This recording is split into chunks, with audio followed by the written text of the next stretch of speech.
पंजाब और जम्मू कश्मीर के बाढ़ प्रभावित इलाकों के लिए हरियाणा सरकार की बड़ी घोषणा। 5-5 करोड़ रुपए की मदद राशि का किया ऐलान। केंद्रीय मंत्री मनोहर लाल ने कहा, शाम तक केंद्र सरकार भी कर सकती है मदद का ऐलान। आप विधायक हरमीत पठान माजरा पुलिस हिरासत से फरार। सीआईए इंचार्ज ने कहा, पुलिस पर फायरिंग करके फरार हुए पठान माजरा, साथी को किया गिरफ्तार। 3 पिस्तौल और कार भी बरामद। पंजाब हरियाणा में आज और कल भी कई जगहों पर भारी बारिश की चेतावनी। 4 सितंबर से बारिश से राहत का अनुमान। लगातार बारिश से हरियाणा के कई जिलों में बाढ़ जैसे हालात। कुरुक्षेत्र, सोनीपत, हिसार और सिरसा समेत कई जिलों में घर और खेतों में घुसा पानी। यमुनानगर में सोम नदी के सैलाब में बहा शमशान घाट। हरियाणा में लगातार बारिश के बाद खतरे से निपटने की तैयारी। सीएम नायब सैनी ने सभी जिलों के डीसी के साथ की बैठक। किसी भी आपात स्थिति से निपटने के दिए निर्देश। प्रदेश के सभी फील्ड अधिकारियों की छुट्टियां की रद्द।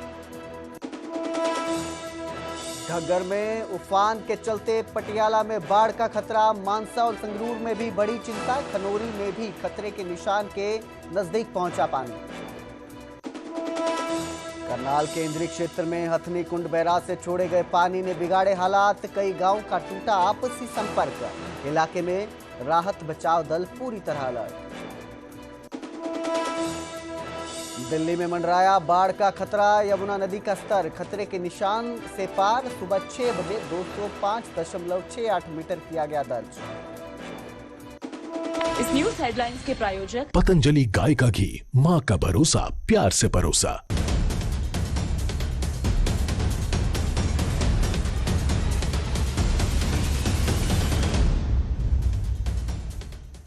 नमस्कार, स्वागत है न्यूज 18 पंजाब हरियाणा में। मैं आपके साथ कुलदीप भारद्वाज।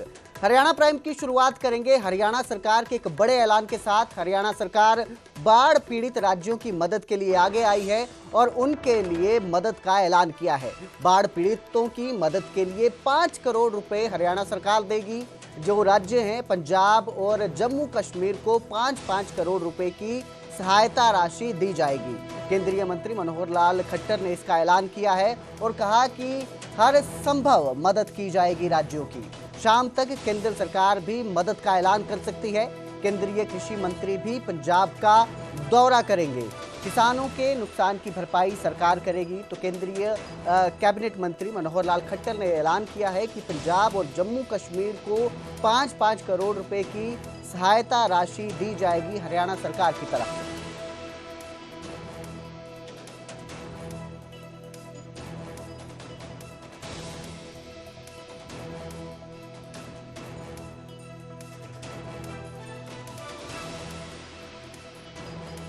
तो मैं समझता हूँ शायद पिछले 40 वर्ष का ये रिकॉर्ड टूटा है और ऐसे अवसर पर सब लोगों का एक दायित्व बनता है, चाहे वो सरकारें हों चाहे संस्थाएं हों, कि आम जनता की सहायता के लिए सब आगे आए।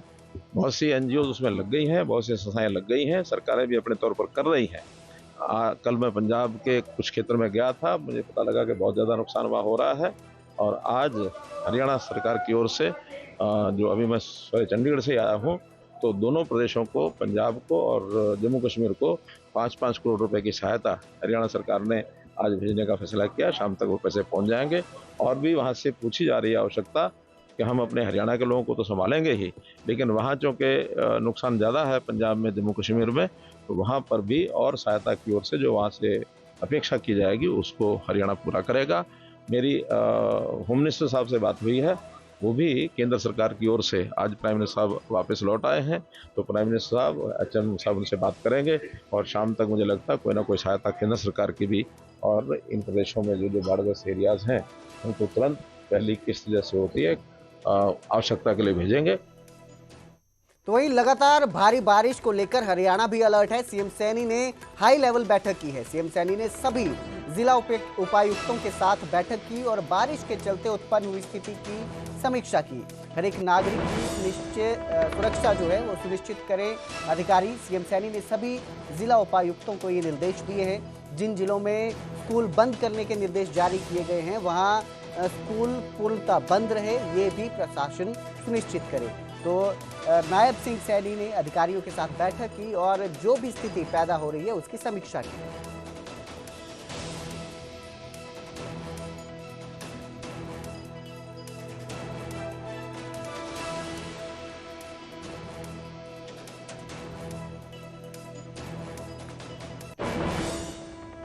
तो वहीं पंचकुला में भाजपा युवा मोर्चा के प्रदेश स्तरीय एक बैठक है। पंचकमल कार्यालय में ये बैठक हो रही है, जिसमें प्रदेश अध्यक्ष मोहनलाल बड़ोली और संगठन मंत्री फनिंदर नाथ शर्मा मौजूद रहे। महामंत्री सुरेंद्र पुनिया समेत कई वरिष्ठ पदाधिकारी इस बैठक में शामिल हैं। प्रदेश अध्यक्ष योगेंद्र शर्मा की अध्यक्षता में बैठक की कार्यवाही हो रही है। इस बैठक में सेवा पखवाड़ा कार्यक्रम और संगठनात्मक मुद्दों पर चर्चा की जाएगी।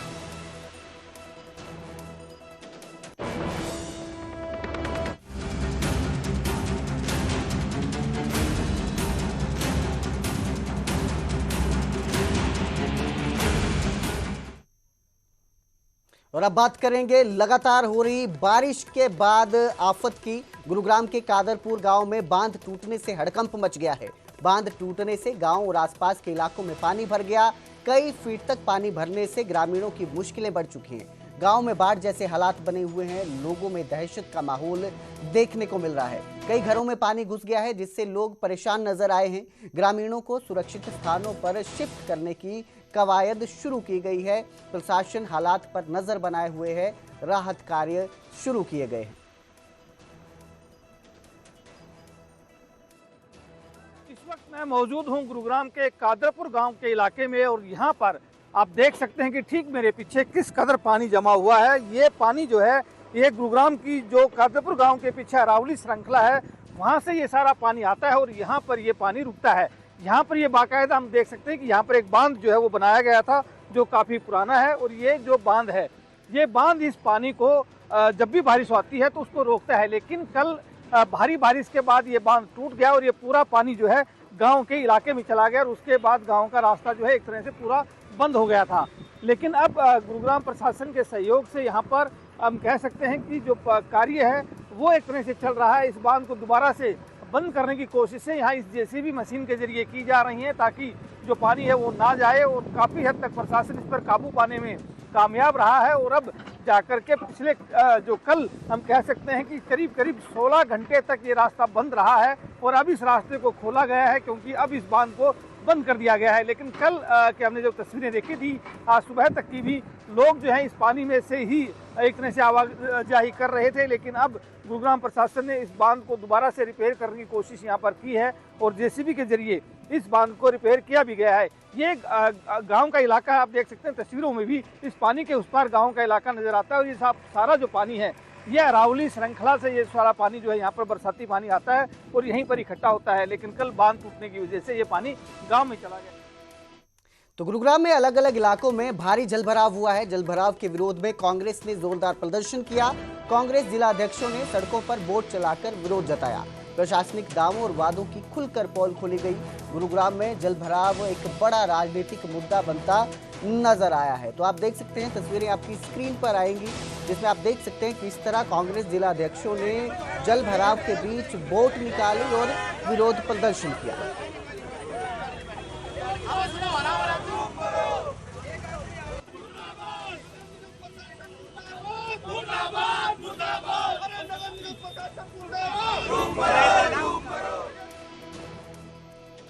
हिरासत से फरार आप एमएलए हरमीत सिंह पठान माजरा, आज सुबह ही पुलिस ने उन्हें गिरफ्तार किया था, लेकिन वो चकमा देकर फरार हो गए।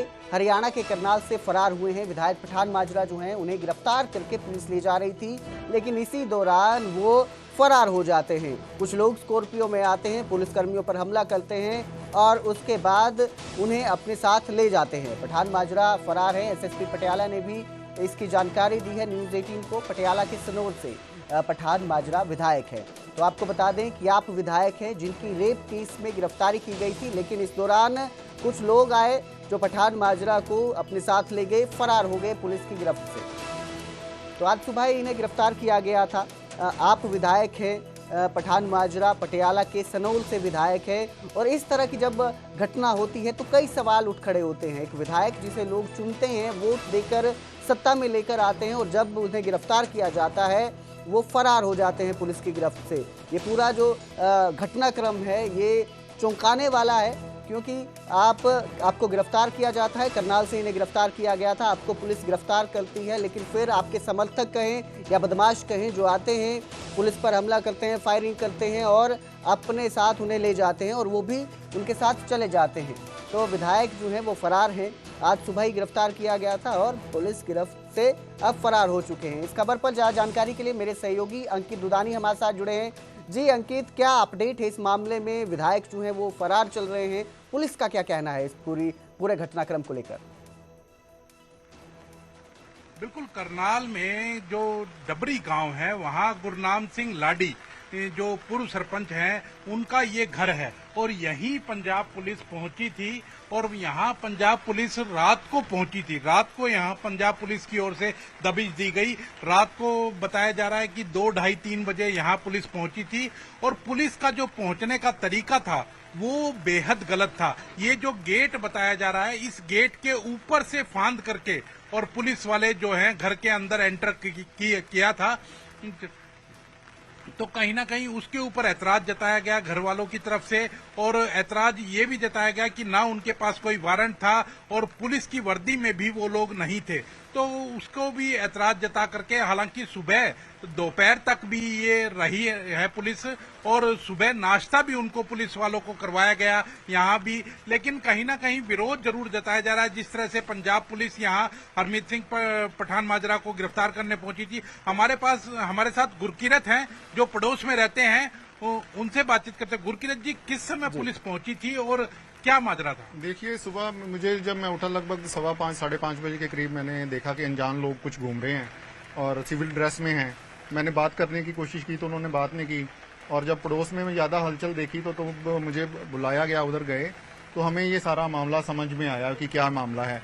लेकिन इस चीज पे एतराज था और हमें भी फील हुआ कि अगर पुलिस आ रही है, पंजाब पुलिस आ रही है और बिना बताए आ रही है और जंप करके गेट को जा रही है रात को चोरों की तरह, तो ये चीज सबके लिए, गांववासी भी बाद में इकट्ठे हुए तो ये इतराज था सभी को।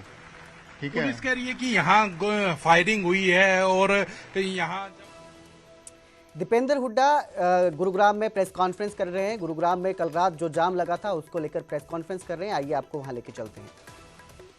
मगर नालों की सफाई तो हुई नहीं, ये 2000 करोड़ साफ हो गए। वो कहाँ नाला बना यही नहीं पता चल रहा गुड़गांव में। अभी ऑडिट हुआ है, यही नहीं पता चल रहा है 2000 करोड़ गए तो गए कहाँ। बड़ा महा घोटाला, महाजाम और उसके बाद महा घोटाला 2000 करोड़। यहाँ तक कि आप अंदाज़ा लगाओ किस तरीके से जनता को लूटने पे लगे हुए ये लोग। हर वर्ष कॉल सेंटर बनता है गुड़गांव में बारिशों में कि जाम की स्थिति में अगर कहीं हो या जल भराव की स्थिति में कहीं हो तो कॉल सेंटर पे कॉल करो और गाली दो।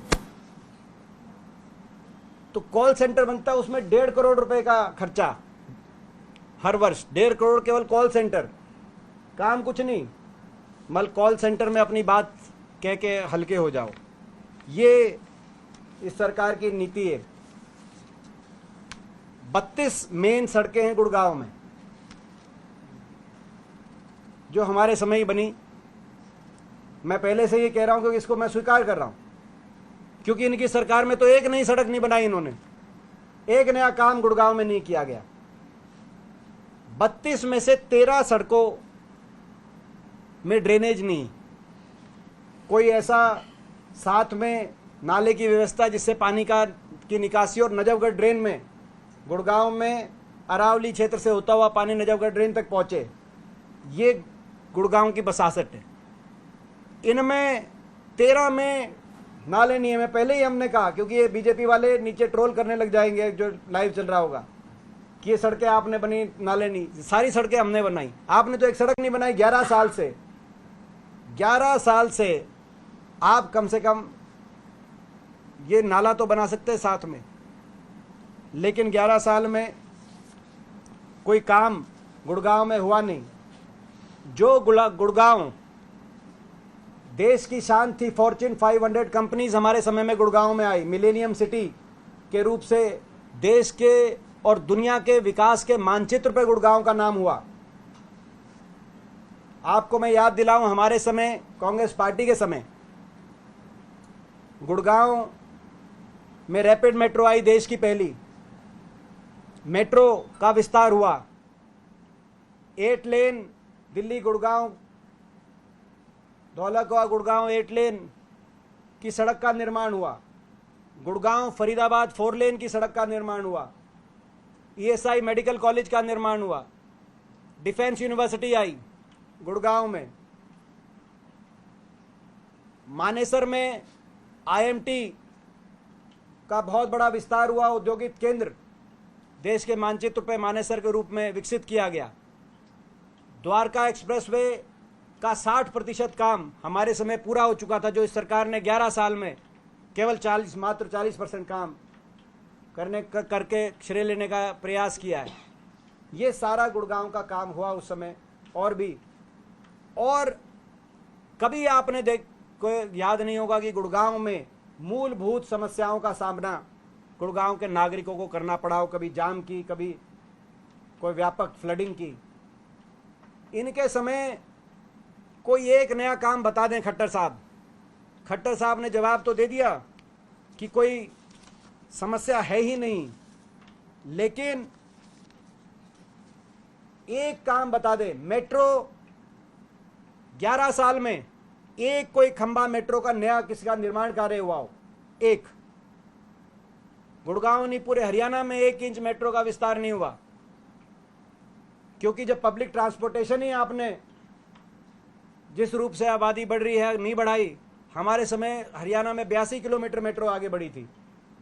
इनके समय 1 इंच भी नहीं मेट्रो आगे नहीं बढ़ी। बीजेपी ने 11 साल निकाल दिए। गुड़गांव का जो अस्पताल है वो 11 साल से बीमार है। गुड़गांव का अस्पताल की आप स्थिति जाके देखो, बस स्टैंड की स्थिति जाके देखो, सफाई व्यवस्था की, गुड़गांव में सफाई व्यवस्था को लेकर बड़े व्यापक घोटाले सामने आए। और यहां तक की एक बात आई, आपने देखा होगा, शर्मसार होना पड़ा पूरे देश को कि विदेशी जो गुड़गांव में कई जो विदेशों से हैं, जो गुड़गांव में रह रहे हैं, उनको खुद जाकर सफाई, कूड़ा करकट और गंदगी को साफ करने के लिए वो खुद सामने आए। और पिछली जो बारिश हुई थी उस बारिश में 8-9 लोग भी डूब गए। ऐसी स्थिति भयावह बनी गुड़गांव में। पिछली बारिश में 8-9 लोग भी करंट से कहीं डूब के, जनता डूबी पानी में और सरकार डूबी भ्रष्टाचार में। ये स्थिति है। हालात इतने खराब हैं कि जो सिविल इंजीनियर होने चाहिए गुड़गांव में, जो बड़े ओहदे के चीफ इंजीनियर, इंजीनियरिंग महकमों के, वो पद खाली पड़े।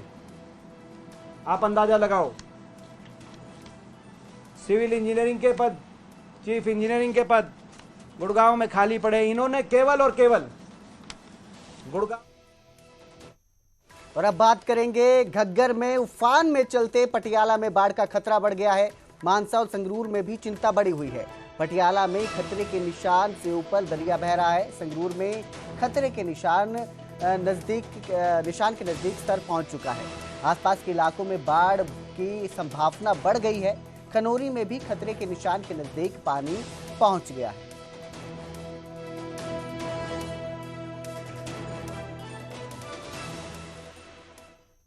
तो वहीं चंडीगढ़ में सुखना लेक का जलस्तर अब कम हो चुका है। सुखना लेक पर अब मौसम पूरी तरह साफ नजर आ रहा है। लेक किनारे टूरिस्ट घूमते और वॉक करते नजर आए। बारिश थमने के बाद लोगों ने राहत की सांस ली है। सुखना लेक पर पर्यटक आनंद लेते नजर आए हैं। आपको बता दें, बीते कल सुखना लेक के फ्लड गेट खोले गए थे और इसका पानी घग्गर दरिया में छोड़ा गया था, लेकिन अब हालात सुधरते नजर आ रहे हैं। बिल्कुल, अगर सुखना लेक की बात करें तो सुखना लेक पर आज बिल्कुल पूरी तरह से नॉर्मल नजर आ रहा है। आप देख सकते हैं कि पानी का लेवल हालांकि थोड़ा ऊपर जरूर है, लेकिन वो हालात नहीं है कि फ्लड गेट खोले जाएं। और धूप की बात करें तो सुखना लेक पर धूप भी बीच बीच में आ रही है, खिल रही है, धूप खिल रही है, लोग भी आ रहे हैं, घूम करके जा रहे हैं। तो कहीं ना कहीं जो कल के हालात थे वो चिंताजनक हालात थे, लेकिन आज की अगर बात की जाए तो आज जो हालात हैं उसके अंदर काफी बदलाव है और कोई फ्लड गेट खोलने की जरूरत अभी नजर नहीं आ रही है। आप देख सकते हैं कि यही फ्लड गेट हैं जो जिनको खोला जाता है सुखना लेक पर अगर जल स्तर बढ़ जाता है तो, और यहां से ही फ्लड गेट खोलने के बाद आपको दिखाना चाहेंगे कि किस तरह से पानी जो है वो आगे की ओर निकलता है। लेकिन अब जो हालात हैं वो ऐसे नहीं है कि फ्लड गेट को खोलना पड़े और फ्लड गेट खोलने की वजह से आगे का जल स्तर बढ़े। तो कहीं ना कहीं एक राहत भरी चंडीगढ़ से खबर यही है कि अभी जल स्तर कम हुआ है और कम होने के साथ साथ जो पानी का लेवल है वो कम होता जा रहा है। तो